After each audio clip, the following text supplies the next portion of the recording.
I was very nervous about going to Nepal, especially the 5 minutes before I landed. And I was apprehensive, I was nervous, but I saw their beaming smiles and immediately I felt comfortable.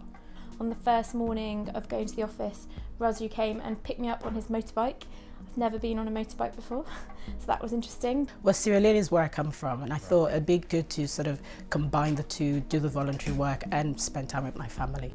Before I went out to My Small Help, I spoke to Leander, which was the founder, and she set out some of the things that she wanted me to look at, such as the systems and processes that are in place, and documenting those, looking at the bank transactions. Educate is a secondary school.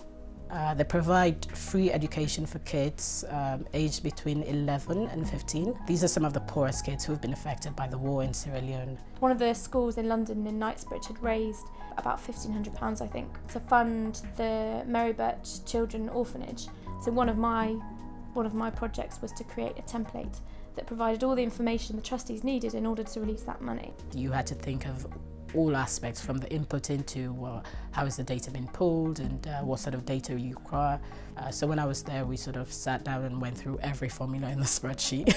I always worried about how much I could help them in a culture that's totally different.